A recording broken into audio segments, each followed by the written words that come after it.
નમસ્કાર વિદ્યાર્થી મિત્રો, હવે આપણે સ્વાધ્યાય 2.4 માં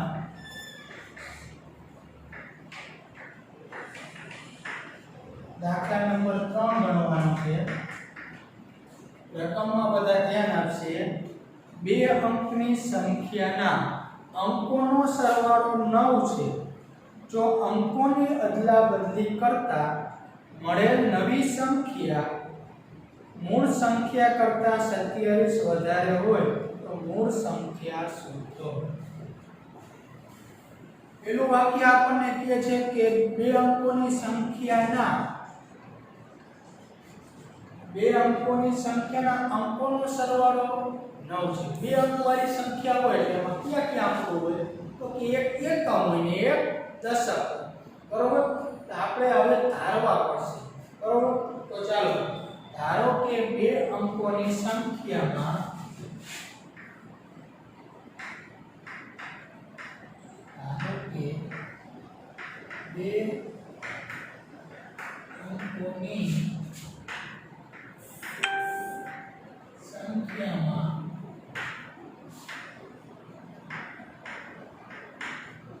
એકમનો અંક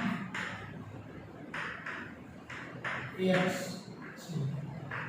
બે અંકોની સંખ્યામાં આપણે એકમનો અંક x ધાર્યો. બરોબર? હવે કે બંને અંકોનો સરવાળો 9 આપેલો છે. બંને અંક એટલે કયા? બે અંકની સંખ્યા હોય તો એકમનો અંક હોય અને બીજો દશકનો અંક હોય.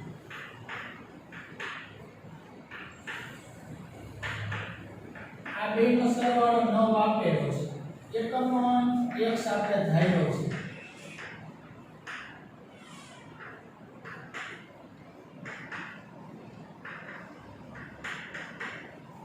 દશકનો અંક શોધવો છે એટલે એક જમણી બાજુએ જાઓ.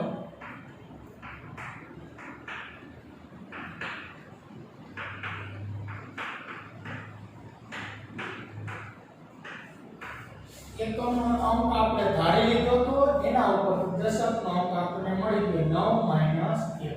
હવે આપણે સંખ્યા મેળવી. બરોબર? એકમ દશક મળી ગઈ. ઈ સંખ્યાને આપણે મૂળ સંખ્યા કહેશું. કારણ કે આમાં બે સંખ્યાઓ છે, એક નવી સંખ્યા, તેથી આપણે એક આ મૂળ સંખ્યા શબ્દનો ઉપયોગ કરશું.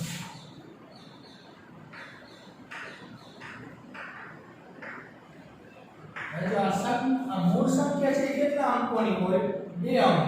બે અંક કયા હોય તો કે એકમનો અંક. એને આપણે સરવાળા તરીકે દર્શાવવું હોય તો એકમના અંકને આપણે કેટલા વડે ગુણવાના હોય? 1 વડે. અને દશકનો અંક હોય તો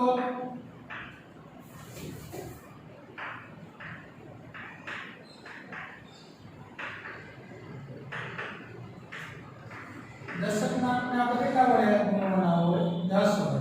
એટલે આ મૂળ સંખ્યા.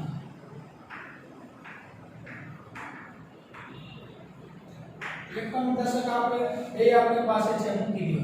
એકમનો અંક x, x ગુણ્યા 1 એટલે x. દશકનો અંક 9 - x એને ગુણ્યા 10. 10 બે સાથે ગુણી નાખો. 10 ગુણ્યા 9 એટલે 9 - 10x પ્લસ x. 10 માંથી 1 x જાય તો -9. તો આ આપણને મૂળ સંખ્યા મળી. બરોબર? હવે શું કહે છે? અંકોની અદલાબદલી કરતા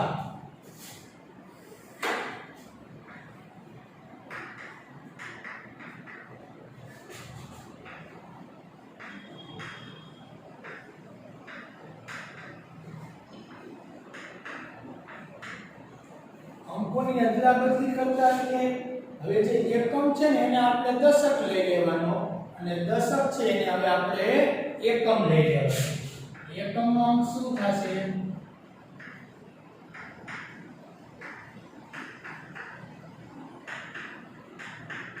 એકમનો અંક આ થઈ જશે 9 - x અને દશકનો અંક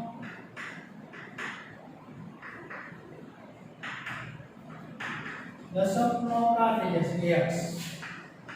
એકમ ને દશક બે મળી ગયા એટલે હવે આપણને એક નવી સંખ્યા મળી.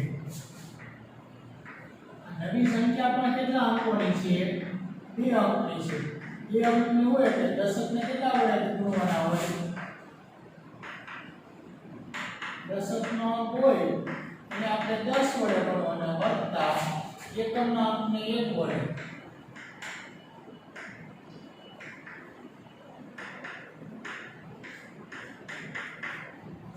દશકનો અંક શું છે?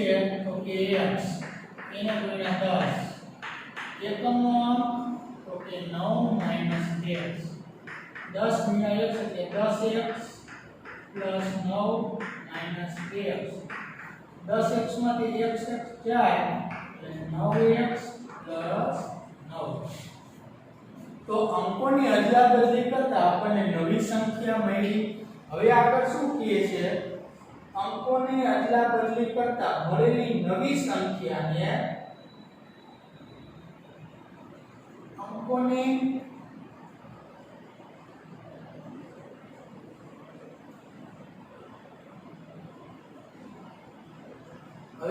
અંકોની અદલાબદલી કરતા મળેલી નવી સંખ્યા મૂળ સંખ્યા કરતા 27 વધારે છે.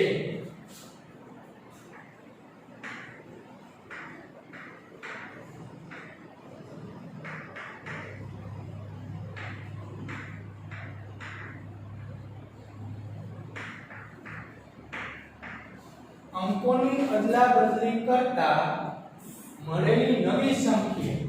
અંકોની અદલાબદલી કર્યા પછી જે આપણને નવી સંખ્યા મળી ને તે મૂળ સંખ્યા કરતા 27 વધારે છે.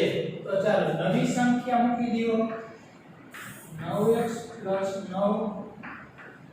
મૂળ સંખ્યા કઈ છે? 90 - 9x + 27. બરાબર. આ -9x છે અને આ ડાબી બાજુ લઈ લ્યો. ઓલરેડી આ 9x તો x છે અને 90 + 27 કરી નાખો 117 પ્લસ 9 ઓલી બાજુ લઈ એટલે -9. આ બેનો સરવાળો કરીએ એટલે 18x. આની બાદબાકી કરીએ એટલે 108. 18 ગુણાકારમાં છે ભાગાકારમાં લઈ જાઓ. 108 ને આપણે 18 વડે ભાગી એટલે 18 × 6 108. x બરાબર આપણને 6 મળ્યા. હવે આપણે મેળવવાની છે મૂળ સંખ્યા. આ x ની કિંમત મૂળ સંખ્યામાં મૂકી દઈએ. મૂળ સંખ્યા શું છે? 90 - 9x. 90 - 9x એટલે 6. 90 - 9 = 54. 90 માંથી 54 જાય એટલે કેટલા મળ્યા? 36. તો આપણે આ મૂળ સંખ્યા મળી ગઈ. હવે આપણને એમ કે એક નવી સંખ્યા શું? તો x ની કિંમત આમાં મૂકી દેવાની અને 9 વડે ગુણાકાર કરી નાખવાનો. પછી એનો ઉમેરી દો આપણે નવી સંખ્યા પણ મળી જાય. ચાલો ત્યાર પછીનો ચોથા નંબરનો દાખલો આના જેવો જ છે.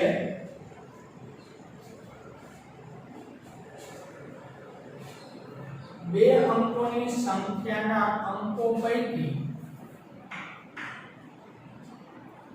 એક અંક બીજા અંક કરતા 3 ગણો છે. એક અંક છે ને એ બીજા અંક કરતા 3 ગણો છે અને અંકોની અદલાબદલી કરતા મળેલી નવી સંખ્યાને મૂળ સંખ્યામાં ઉમેરતા 88 મળે તો મૂળ સંખ્યા શોધો. ચાલો વિદ્યાર્થી મિત્રો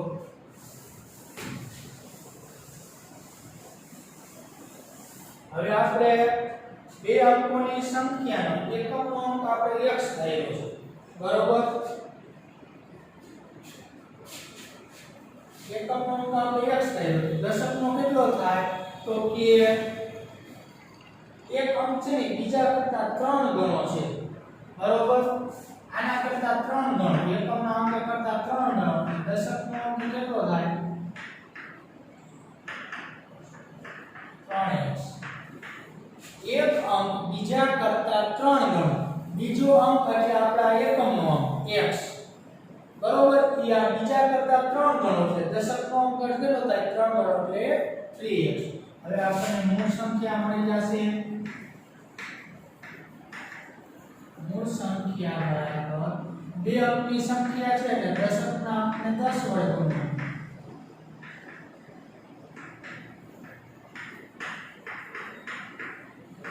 એકમના અંકને 1 વડે ગુણવાનું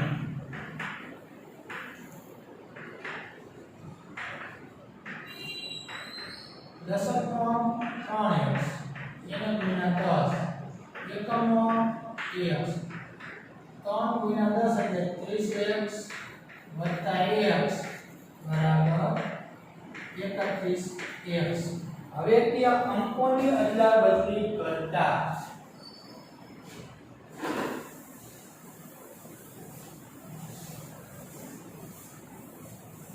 હવે જો આપણે લખેલું છે અંકોની અદલાબદલી કરતા આમાં જે એકમ છે એને દશક લઈ લ્યો અને દશકનો અંક છે એને આપણે એકમ લઈ લેવાનો તો ચાલો એકમનો અંક શું થશે 3x અને દશકનો અંક x આ બેની અદલાબદલી કરીને કે અંકોની નવી સંખ્યા શું થાય તો કે દશકનો અંક કોઈને દશકનો અંક એને આપણે 10 વડે ગુણવાના એકમના અંકને 1 વડે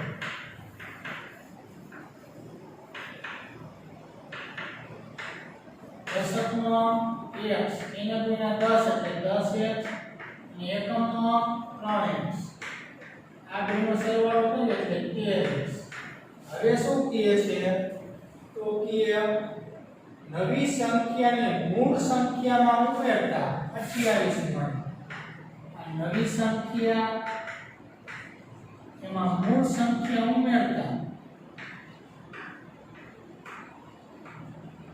આ બેનો સરવાળો 28 મળે છે તો ચાલો નવી સંખ્યા એટલે 13x મૂળ સંખ્યા એટલે 31x બરાબર 88 આ બેનો સરવાળો કરીએ એટલે 44x બરાબર 88 44 ભાગાકારમાં જાય 88 ભાગ્યા 44 88 ને 44 વડે ભાગીએ એટલે કેટલા આવે 2 તો x બરાબર આપણને 2 મળી ગયા મેળવવાનું શું છે મૂળ સંખ્યા તો મૂળ સંખ્યા શું છે 31x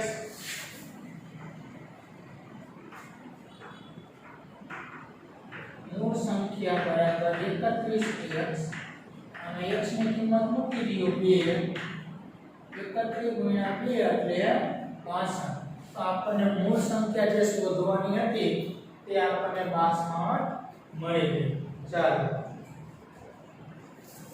ત્યાર પછી હવે આપણે 8મા નંબરનો દાખલો ગણીશું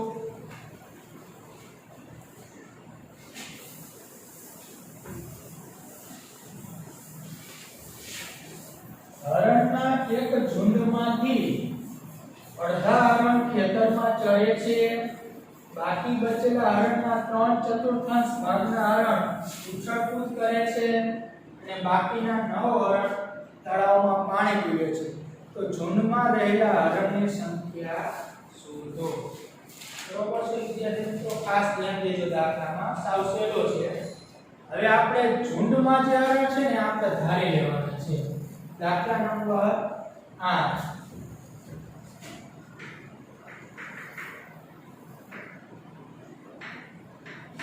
ધારો કે ઝુંડમાં કુલ x હરણ છે ઝુંડ છે જે હરણ એમાં કુલ x હરણ છે આપણે આ મેળવવાનું છે હવે કે આ ઝુંડમાંથી છે ને અડધા હરણ ખેતરમાં ચરે છે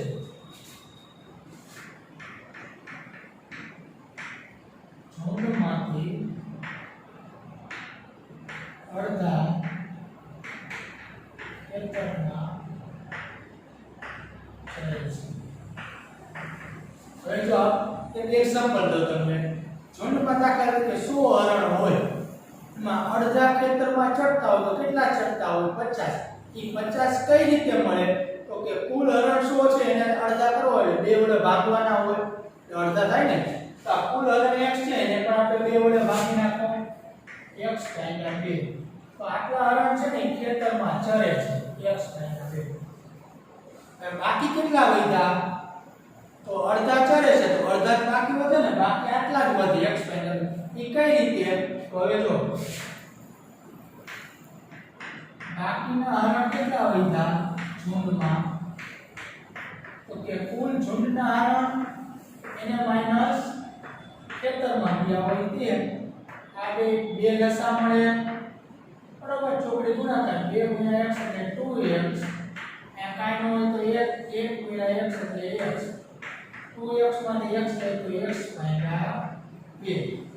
હવે ઝુંડમાં છે ને આટલા વધ્યા x ભાગ્યા 2 હરણ બાકી રહ્યા. હવે જો હવે કે બાકી બચેલા હરણના 3/4 ભાગના 3/4 એટલે 3 ભાગ્યા 4 હરણ ઉછળકૂદ કરે છે, બરોબર.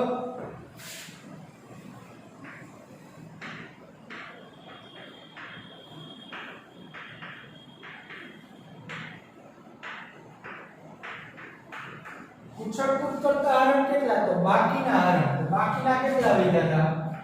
x ભાગ્યા 2. આના કેટલા ભાગના? તો કે 3 ભાગ્યા 4. આ જે હરણ બાકીના વધે ને 3/4 ભાગના હરણ ઉછળકૂદ કરે છે. તો બાકીના હરણને આપણે ગુણી નાખા. 3 ગુણ્યા x એટલે 3x. 4 ગુણ્યા 2 એટલે 8. આ સમજવામાં થોડું તમને અઘરું લાગશે પણ હવે આવા દાખલા આવતા હશે તમને સમજાતું જશે, બરોબર. ચાલો 3x ભાગ્યા 8 આટલા હરણ છે ને ઉછળકૂદ કરે છે. ને બાકીના 9 હરણ તળાવમાં પાણી પીવે છે.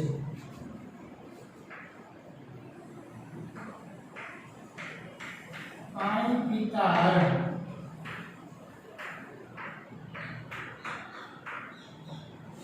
હવે જો ઝુંડમાં હતા એમાંથી બધા વિખેરાઈ ગયા. કેટલા ખેતરમાં ગયા, ઉછળકૂદ કરે છે અને પાણી પીતા, બરોબર. એટલે કુલ હરણ આ ત્રણેયનો સરવાળો કરો ને એટલે ઝુંડના કુલ હરણ જેટલા થાય. કેમ કે સૌપ્રથમ તો પેલા ઝુંડમાં રહેતા, ઝુંડમાંથી અડધા ખેતરમાં ગયા, 3/4 ભાગના ઉછળકૂદ કરે છે અને 9 હરણ પાણી પીવે છે. તો જો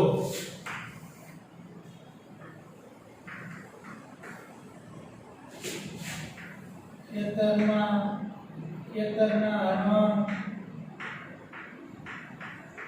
પ્લસ ઉછળકૂદ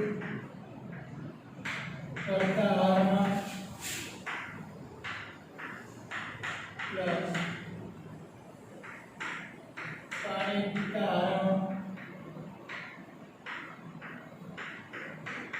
આ બધાનો સરવાળો કરીએ એટલે કુલ કયા હરણ ગણાય? ઝુંડના.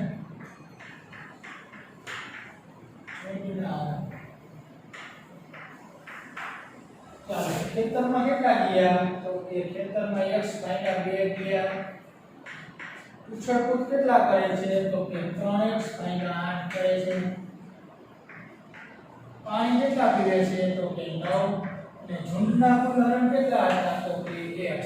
તો હવે આપણને આ સમીકરણ બની ગયું. છેદમાં 2 અને 8 છે. લસા શું મળે? એક એવી સંખ્યા જે આ 2 ના ઘડિયામાં આવતી હોય, 2 ના ઘડિયામાં અને 8 ના ઘડિયામાં. તો એ સંખ્યા એટલે 8. નાનામાં નાની લેવાની, બરોબર. હા તો 8 લસા લ્યો, બધાય અંશમાં ગુણી નાખવાનો. અહીંયા 8 વડે ગુણો, અહીંયા 8 વડે ગુણો, આને 8 વડે ગુણો અને આને 8 વડે ગુણો. 8 ભાગ્યા 2 એટલે 4. 4 ગુણ્યા x એટલે 4x. 8 8 ઉડી ગયા એટલે 3x. 8 9 72 8x. આ બેનો સરવાળો કરીએ એટલે 7x.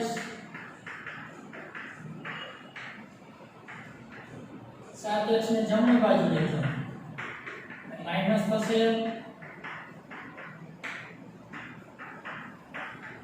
8x 8x માંથી 7x થાય તો 1x એટલે x બરાબર 72.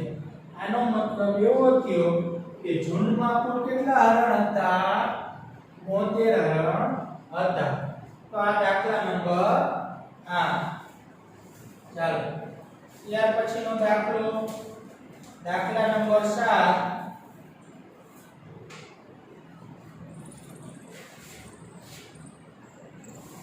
અસંખ્ય ગણવેશ બનાવવા માટે બે પ્રકારનું કાપડ ખરીદે છે. એક વિદ્યાર્થી છે જે યુનિફોર્મ બનાવવા માટે બે પ્રકારનું કાપડ ખરીદે છે. કેવું કાપડ? તો કે શર્ટ માટેના કાપડનો ભાવ 50 રૂપિયા પ્રતિ મીટર. ઈ શર્ટ માટેનું કાપડ લે ને તો 1 મીટરના 50 રૂપિયા. અને પાટલુનના કાપડનો ભાવ, પાટલુન એટલે પેન્ટ, એનો ભાવ 90 રૂપિયા પ્રતિ મીટર. એનો પાટલુનનો ભાવ છે પેન્ટનો, પાટલુનની જગ્યાએ આપણે પેન્ટ શબ્દ બોલશું, એનો 1 મીટરનો 90 રૂપિયા. હવે શું કહે છે કે શર્ટના પ્રત્યેક 3 મીટર કાપડ માટે તે પાટલુનનું 2 મીટર કાપડ ખરીદે છે. એટલે કે શર્ટનું 3 મીટર કાપડ લઈએ ને તો પાટલુનનું 2 મીટર લઈએ. બરોબર? તો આ કાપડને અનુક્રમે 12%, 10% નફા સાથે વેચે છે. એટલે પહેલા આપણે શબ્દ વર્ગો શર્ટ, એટલે શર્ટનું કાપડ છે ને એ 12% નફા સાથે વેચે છે અને પેન્ટનું કાપડ 10% નફા સાથે વેચે છે. અને તેને કુલ રૂપિયા 36,600 મળે છે. તો તેને પાટલુન માટે કેટલું કાપડ ખરીદ્યું હશે? ખાસ ધ્યાન દેજો વિદ્યાર્થી મિત્રો. આ દાખલો જે આપણે માની છે તો સહેલો નથી. બરોબર? એટલે ખાસ સમજવાનો પ્રયત્ન કરજો. આ દાખલો ગણ્યા પછી ને તમારે આ દાખલો 2-3 માં ગણવા પડે. બધા દાખલાઓ, એક દાખલો નહીં. તમારે સમજવા હોય ને તો એકવાર આ તમે આ જોઈન ગણો, પછી સમજી લો, પછી બીજી વાર મોઢે ગણવા પડે 2-3 વાર, ત્યારે આપણને ખ્યાલ આવે. તો ચાલો શર્ટના પ્રત્યેક 3 મીટર કાપડે દાખલા નંબર 7. શર્ટના દરેક 3 મીટર કાપડે તે પાટલુનનું કાપડ 2 મીટર ખરીદે છે. આનો મતલબ એવો કે આ બે છે ને શર્ટ અને પાટલુન એ બે ગુણોત્તર સ્વરૂપે છે. બરોબર? એટલે કે શર્ટનું કાપડ અને પાટલુનનું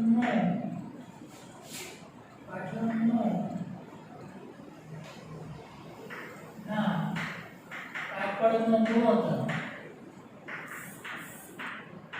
આ બે કયા સ્વરૂપે આપ્યું છે?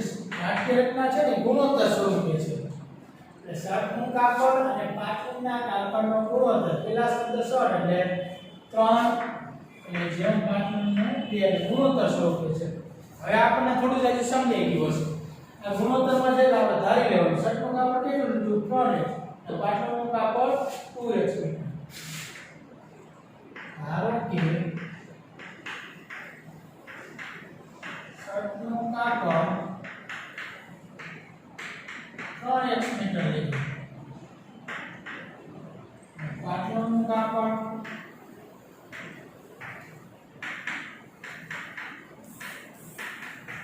2x મીટર લીધું. બરાબર? આ આપણે બે મેળવી. હવે જો કુલ એને આટલી ખરીદી કરી શર્ટ અને પાટલુન. હવે આપણે કહીએ છીએ શર્ટનું કાપડ છે ને એના 1 મીટરના કેટલા ભાવ છે? તો કે 50 રૂપિયા. તો ચાલો એટલે આપણે લખશું શર્ટની ખરીદ કિંમત, શર્ટની ખરીદ કિંમત. શર્ટનું કાપડ આપણે કેટલું લીધું? તો કે 3x મીટર. હવે તે 1 મીટરના કેટલા ભાગ તો કે 50 બેનો ગુણાકાર કરી નાખો 150x પાટણની ખરીદ પાટણનું કુલ કેટલું આપણે લીધું 2x અને 1 મીટરના પાટણના ભાવ કેટલા છે તો કે 90 રૂપિયા એટલે 180x રૂપિયા આ ભાઈએ છે ને શર્ટનું કાપડ કુલ 150x રૂપિયામાં લીધું અને પાટણનું કાપડ 180x રૂપિયામાં લીધું હવે આ ભાઈ વેચે છે બરોબર તો કે જો શર્ટનું કાપડ છે ને 12% નફા સાથે વેચે છે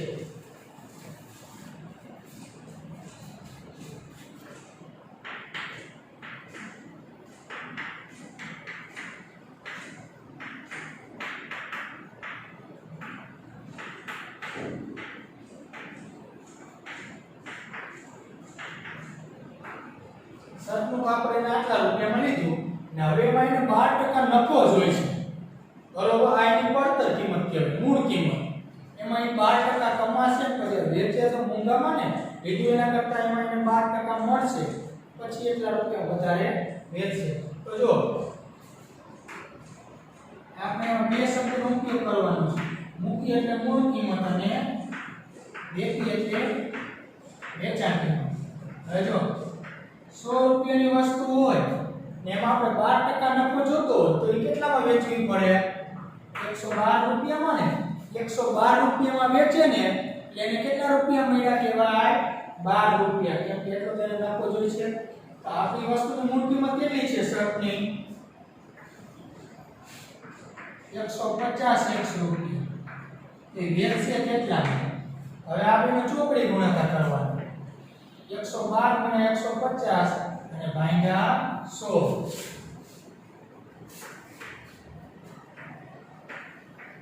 વેચાણ કિંમત કેટલી થાય 112 * 150x અને ભાગ્યા 100 બરોબર આનું આપણે સાદુરૂપ આપી એનો જવાબ આપણને 168x રૂપિયા આવે આ 1 શૂન્ય ઉડી છે બરોબર આ 15 છે એટલે 5 * 3 લખી શકાય આ 10 છે એટલે 5 * 2 લખી શકાય આ 5 5 ઉડી ગયા આ છેદમાં 2 હોય ગઈ એને 112 વડે ભાગી શકાય બરોબર 5 * 10 11 માંથી 10 એટલે 2 વધે અને 6 વધે 6 * 12 એટલે 56 * 3 6 તરી 18 ને પેલી 5 તરી 15 ને 16 અને બાજુમાં x તો છે એનો મતલબ એવો થયો કે આ ભાઈ છે ને 168x રૂપિયામાં વેચે છે અને 12% નફો મળશે આ જ રીતે જો હવે આપણે પાટણમાં કેટલા ટકા નફો કમાવા માંગે છે 10% તો ચાલો અહીંયા આપણે શર્ટનું કાપડ લીધું ને પાટણનું કાપડ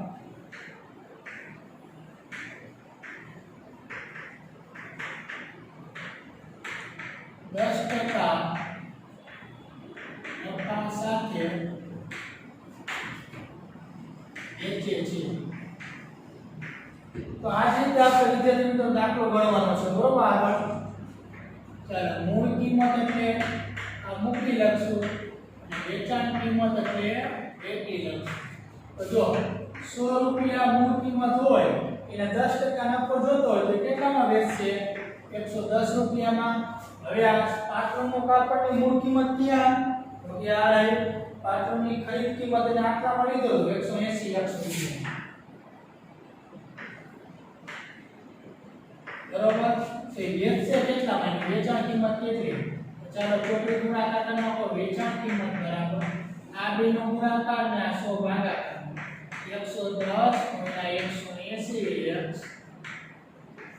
અને 100 આ એક શૂન્ય ઉડી ગયું આ બીજું શૂન્ય ઉડી એટલે 11 * 18 કરી આપણે તો 11 ગુણ્યા આપણે 18 કરીએ એટલે 198 મળે 198 અને x એ વેચશે કેટલામાં 198 લક્ષ રૂપિયામાં વેચશે હવે જો આ ભાઈ છે ને આ શર્ટનું કાપડ અને પાટલુંનું કાપડ વેચે છે અને કુલ એને 3600 રૂપિયા મળે છે આ બે 168x અને 198x આ બેનો સરવાળો કરો ને એટલે કેટલા રૂપિયા થાય કેમ કે આ બે વેચાણ કિંમત છે અને વેચીને કેટલી મેળવે છે 36600 રૂપિયા મેળવે છે કુલ વેચાણ કિંમત બરાબર 36600 રૂપિયા બરાબર કુલ વેચાણ કિંમત એટલે કેની ગણવાની શર્ટની અને પાટલુંની તો ચાલો શર્ટની આપણે વેચાણ કિંમત કેટલી 168 રૂપિયા કુલ વેચાણ કિંમતમાં શર્ટ આવે અને પાટલું કુલ વેચાણ કિંમત 198 આ બેનો સરવાળો કેટલો થાય 36600 રૂપિયા હવે આપણે આ બેનો સરવાળો કરી એટલે 366x બરાબર 36600 x જોઈશે તેથી મેળવવો છે 366 છેદમાં થશે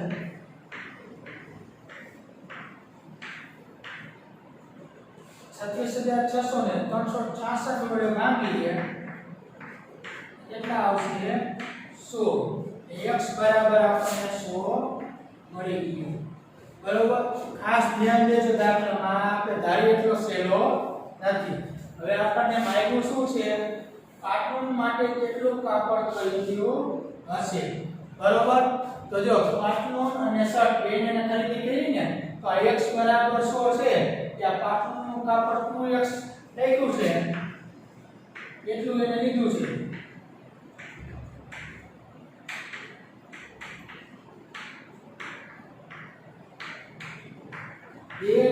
x એટલે 100 બરાબર 200 મીટર અને પાટલુંનું કાપડ છે ને 200 મીટર ખરીદ્યું હશે એ શર્ટનું જોતું તો આ શર્ટમાં મૂકી દો 3x લખ્યા 3 ગુણ્યા 100 એટલે 300 મીટર તો વિદ્યાર્થી મિત્રો આ રીતે આ દાખલો ગણવામાં આવે છે અને ખાસ સમજો આ દાખલા હવે ત્યાર પછી આપણે આ ચેપ્ટરના છેલ્લા બે દાખલા છે સ્વાધ્યાય 2.6 બરાબર હિસાબ સહેલા છે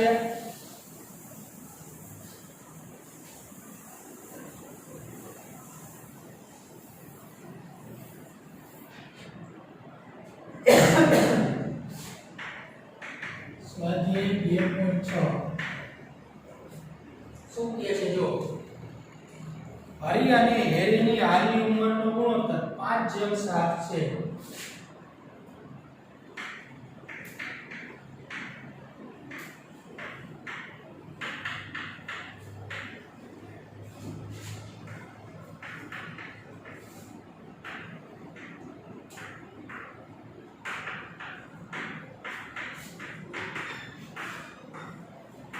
આવો દાખલો આપણે આવી ગયો છે માટે આપણે ધારી લઈશું ધારો કે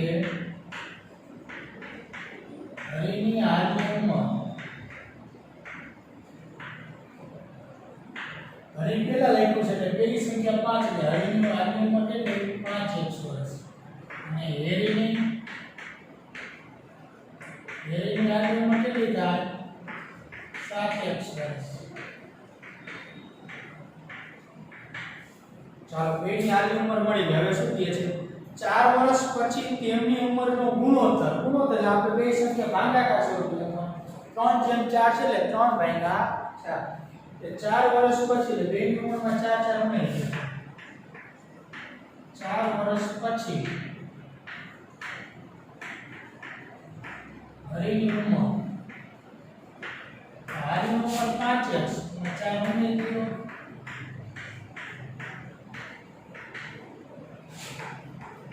4 વર્ષ પછી હેરીની ઉંમર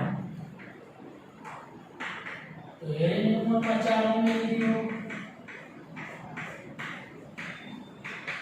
તો 4 વર્ષ પછી બેની ઉંમર મળી ગઈ. હવે શું કહે છે 4 વર્ષ પછી તેમની ઉંમરનો ગુણોત્તર 3:4 છે. હવે 4 વર્ષ પછી તેમની ઉંમરનો ગુણોત્તર, આ ગુણોત્તર એટલે ભાગાકાર સ્વરૂપે લખવાનું. 4 વર્ષ પછી હરિની ઉંમર કેટલી છે 5x + 4 ગુણોત્તર ભાગાકાર સ્વરૂપે અને હેરીની 7x + 4. આમનો ગુણોત્તર કેટલો આવે 3:4. 3:4 એટલે 3/4. ખ્યાલ આવી ગયો? બેની ઉંમરનો ગુણોત્તર એટલે બેની ઉંમરનો 4 વર્ષ પછી બેની ઉંમરના ગુણોત્તરનો ભાગાકાર કરવાનો છે. બરોબર? એના બરાબર એનો જવાબ કેટલો આવે 3:4 લખ્યું છે દાખલા. તો 3:4 લખ્યું એટલે 3/4. બરોબર? ચાલો આવા દાખલા આપણે ગણેલા છે. હવે આનો ચોકડી ગુણાકાર કરવાનો. 4 છે આ બે સાથે બનશે. ના 7x + 4 અહીંયા 3 સાથે બનશે. તો ચાલો 4 આની સાથે ગુણતા જાય 5 ચોક 20x + 4 આની અંદર ને ચોકે ચોકે 16. આ 3 સાથે ગુણતા જાય 7 * 20x 4 * 12.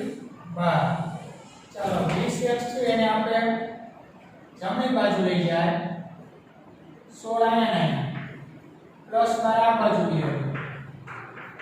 બે એકી સાથે આપણે ટ્રાન્સફર કર્યા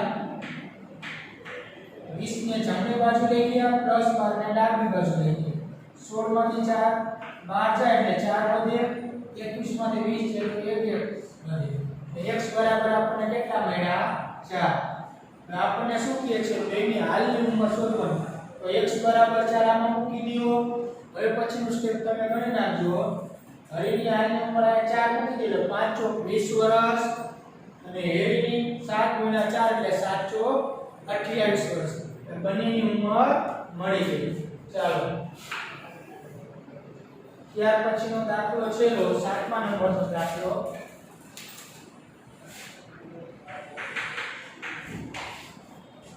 એક અપૂર્ણાંકનો છેદ તેના અંશ કરતા 8 વધારે છે. જો તેના અંશમાં 17 ઉમેરવામાં આવે અને છેદમાંથી 1 બાદ કરવામાં આવે તો મળતો નવો અપૂર્ણાંક 3/2 હોય તો મૂળ અપૂર્ણાંક શોધો. ચાલો સમજવાનો પ્રયત્ન કરજો. હવે આપણે સૌપ્રથમ છે ને છેદ તેના અંશ કરતા કીધું છે ને કરતા જે શબ્દ આગળ હોય ને ધારી લેવો. આપણે અંશ ધારી લેવો. ધારો કે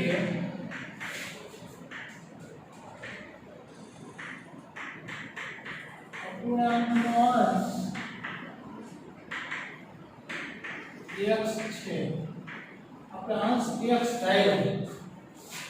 હવે છેદ કેટલો થાય આના કરતા 8 વધારે. અંશ કરતા 8 વધારે. અંશ શું છે x એના કરતા 8 વધારે x + 8. અંશ અને છેદ બંને મળી ગયા એટલે અપૂર્ણાંક સ્વરૂપે લખી શકાય. તેને આપણે મૂળ અપૂર્ણાંક કહીશું. મૂળ અપૂર્ણાંક આપણને શું મળ્યો? અપૂર્ણાંક એટલે ઉપર હોય ને અંશ કહેવાય, નીચે હોય ને છેદ. અંશમાં x અને છેદમાં x + 8. તો આપણને મૂળ અપૂર્ણાંક મળ્યો. અને છેલ્લે જ્યારે આપણે x ની કિંમત મળે ને ત્યારે મૂળ અપૂર્ણાંક આમાં મૂકવાની થશે. ચાલો હવે શું કહે છે? અંશમાં 17 ઉમેરો અને છેદમાંથી 1 બાદ કરો.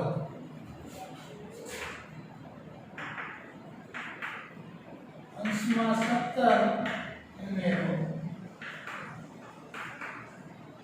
અને છેદમાં 1 બાદ કરો. તો ચાલો આ જે મૂળ અપૂર્ણાંક છે એમાં જો અંશમાં 17 ઉમેરી દો અને છેદમાં 1 બાદ કરો. ને આમ કરતા એક નવો અપૂર્ણાંક 3/2 મળે. આનો જવાબ કેટલો મળે? 3/2 મળે. નવો અપૂર્ણાંક આનો જવાબ 3/2 મળે છે. તો ચાલો x + 17 છેદમાં x + 7 બરાબર 3/13. હવે આ દાખલો આના જેવો જ થયો. ચોકડી ગુણાકાર કરી નાખો. x અને 17 બેને 2 વડે ગુણી નાખો. x * 2 એટલે 2x, 17 * 2 એટલે 17 * 34. આ x અને +7 એ બે અહીંયા લઈ જાઓ અને 3 સાથે ગુણી નાખો. 3 * x એટલે 3x, 3 * 7 એટલે 21. ચાલો આ 2x ને જમણી બાજુ લઈ જાઓ અને 21 ને આ બાજુ લઈ આવો. 34 - 31 અને 3x - 2x. આપણે 34 માંથી 21 બાદ કરીએ એટલે 13 વધે અને 3x માંથી 2x બાદ કરીએ તો x વધે. તેથી x બરાબર આપણને 13 મળ્યા. હવે એને આપણે મૂળ અપૂર્ણાંકમાં મૂકી દઈએ. આમાં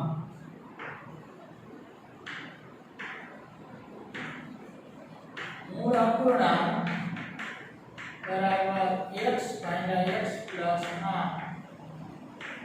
x એટલે 13 છેદમાં x એટલે 13 + 8